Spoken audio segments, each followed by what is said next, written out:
Good morning, welcome all of you, Vande Mataram. So this morning we are going to have a brief discussion on a great topic, that is on supramental transformation. The topic of discussion for this glorious morning will be on the supramental transformation. So everything we are going to discuss from the writings of Sri Aurobindo. It is a big topic. We have planned, and of course we have decided to go in details, of course, on triple transformation. So this is the in the process. In this way we are going to have the brief discussion on the supramental transformation. That is a glorious topic. And of course Sri Aurobindo has quoted the supramental change is a thing decreed and inevitable. Very clearly in the mother, that small book, Sri Aurobindo has quoted the supramental change is a thing decreed and inevitable in the evolution of the earth consciousness.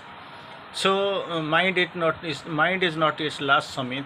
So naturally the vehicle will be only on the soul. The soul is the vehicle, and of course Sri Aurobindo has quoted beautifully the vast universality of the soul and intense unit with all.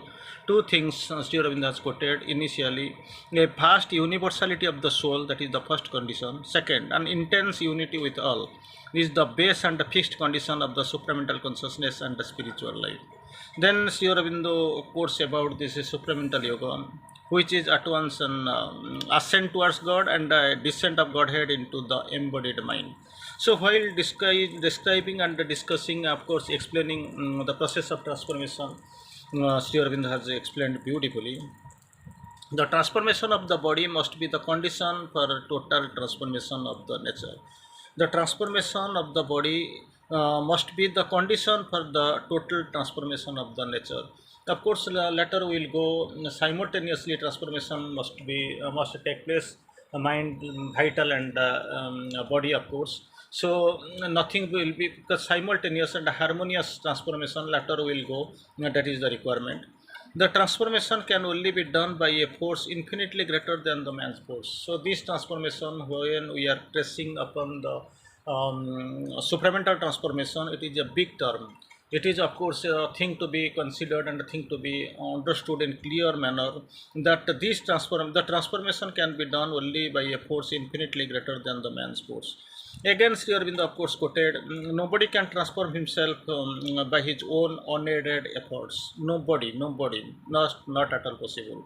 That the transforming agency will be on unaided effort. Without unaided, by his unaided effort, nobody can transform himself. So man can't by his own effort make himself more than man. By his own effort to the peak, to the maximum, he can become at best a man, nothing else, nothing more. So again, we have got some confusion. Is it possible or some things here in the course? It is not a hope, but a certitude that a complete transformation of nature will take place. So the secret of transformation lies in the transference of our center of living to a higher consciousness. That's what the consciousness. This prudency, that is it plays a greater role in the process of transformation. So here in the course, the secret of transformation lies in the transference of our center of living from lower to a higher consciousness, and in a change of our main power of living. So your base center of consciousness must be uplifted to a higher level, and the change of the main power of living, that is, these are the preconditions and the most required conditions.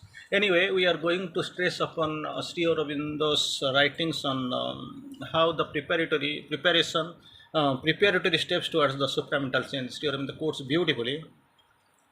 It is not possible to have a direct supramental working now. For now, of course, it is written maybe before 100 years.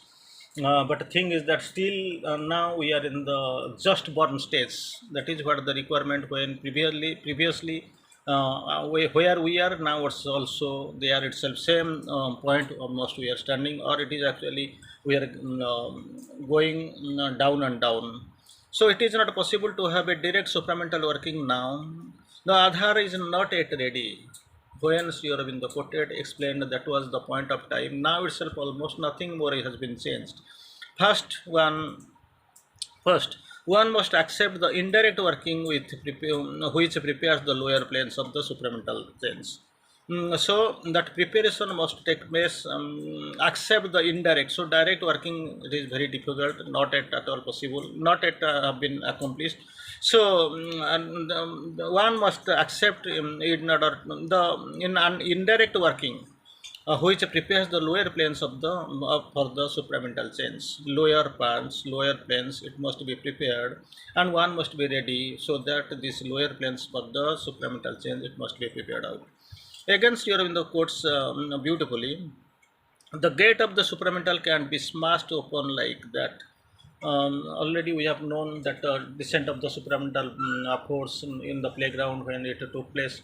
Mother took the hammer when had the word time has come. So like this, it hammered like anything. Then mother had a beautiful quotation that the greatest moments are least noisy, and the advent of the supramental force does not come by beating up drums. Like this, we have heard brilliant golden messages on this golden occasion. Of course, it is the golden day. So here also Sri Aurobindo quotes, it must not, it can't be smashed upon like that. The Aadhar has to be steadily prepared. Three conditions Sri Aurobindo has quoted. Aadhar must be steadily prepared, number one. Changed, number two. Made fit for the supramental descent.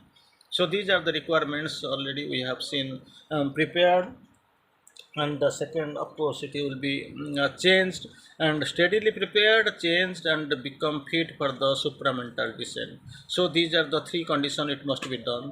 There are several powers between ordinary mind and the supramental, several planes, your powers here in the course between the ordinary mind, of course, and the supramental. There are several powers, and there must be opened up. Though these must be opened up and absorbed by the consciousness. It must be now itself closed. It must be opened up and absorbed by the consciousness. It absorbed by the consciousness means there is almost no linkage and nothing. Simply it is existing but remains unabsorbed. Only then the supramental change is possible. Again, there was a beautiful quotation saying was there: receiving power from supramental when we are not conscious. When we are not conscious, the receiving of the power, that is here in the course, it is a strange idea. It is strange because unless otherwise you are conscious, the receptivity is not at all developed in man. Receiving power from supramental when we are not conscious, it's strange. When one is not conscious, one can still receive the higher force. There is a possibility. Still can receive the higher force. The divine Shakti works out from behind the veil, even if it is not coming and we are not receiving or something little by little going on. Because of this, divine Shakti works out from the veil. Otherwise, in the ignorant and unconscious condition of the human being, she would not be able to work it at all. At all, because this is the also in the course the two things. This human nature, this earthly nature is ignorant and unconscious, and where this power very difficult for it to work. So from behind the veil it spreads, it actually controls. But the nature of the course of our action is modified to suit the conditions of the sadhaka. It depends, personalities, conditions, how the condition of the sadhaka, thus it works.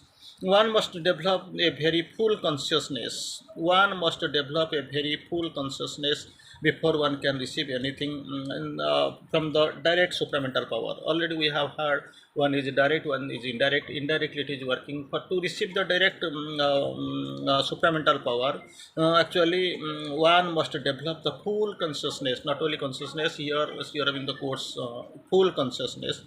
And one must be very advanced in consciousness, full consciousness. And again, still in the course, one is with full consciousness and very advanced in consciousness. So these are the two things. And to receive something fit in modified through overmind or from the supramental region, this has to come, the power it has to come, because already Sri Aurobindo has quoted many in between mind and the supermind there are many powers. Directly it is very difficult to grasp and to use it, so indirectly it is coming. So therefore man must be now the condition is ignorant and unconscious condition, so one must be fully conscious, number one, and second one is actually very advanced in consciousness to receive the direct supramental force, maybe, or from the force from the higher planes or over mind. Against your in the course beautifully, that is the supramental influence and supramentalization. Supramental influence and supramentalization here in the course beautifully. Whom then supermind was actually certainly here in the course. No part of nature has been supramentalized. In answering one question here in the courts, no part of the nature has been supramentalized.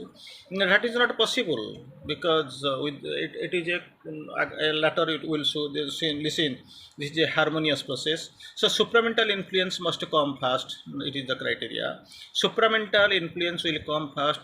The supramental transformation can come later afterwards. So for this actually it is not possible until the whole being has been put under the supramental influence. Mind, life, body, psychic, everything must be kept, must be open to the supramental influence. Then only that is possible.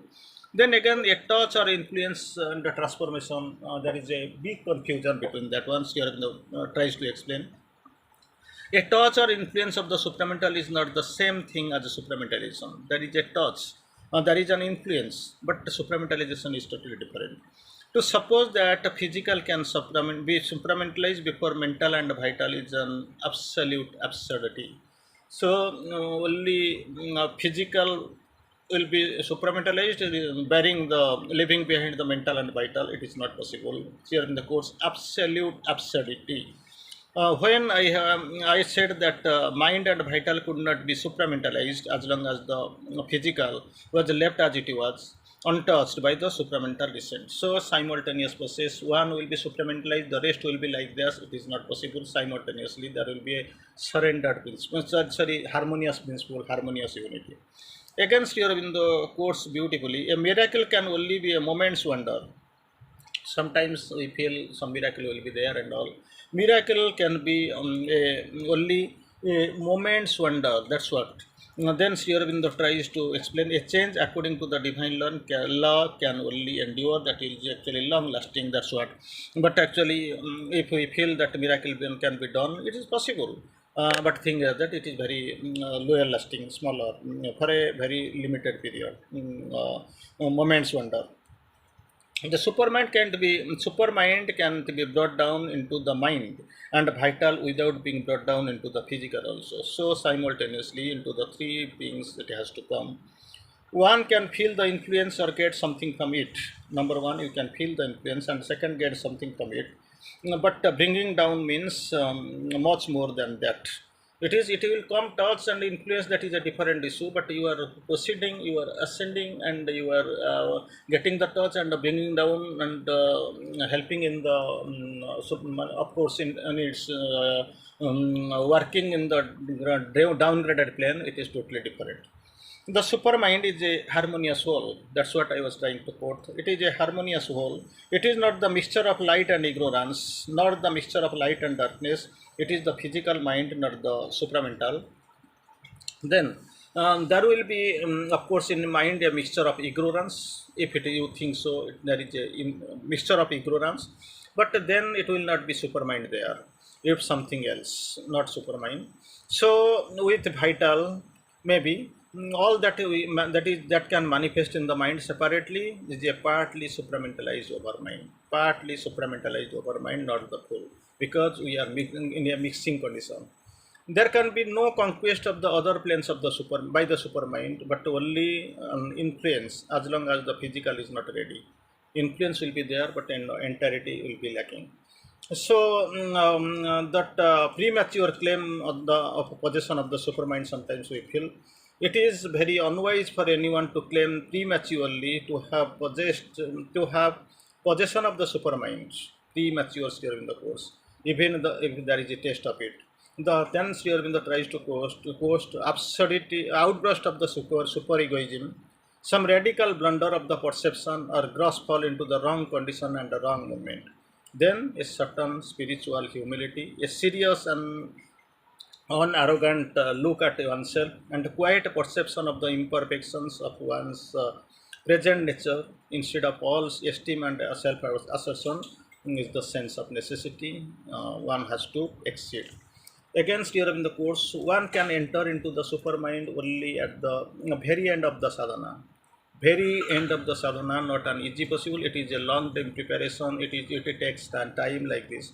When all difficulties have disappeared and no obstacle any longer in the way of realization, then only it is possible to touch.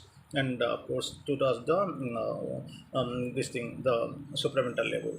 Thank you, Vande Mataram.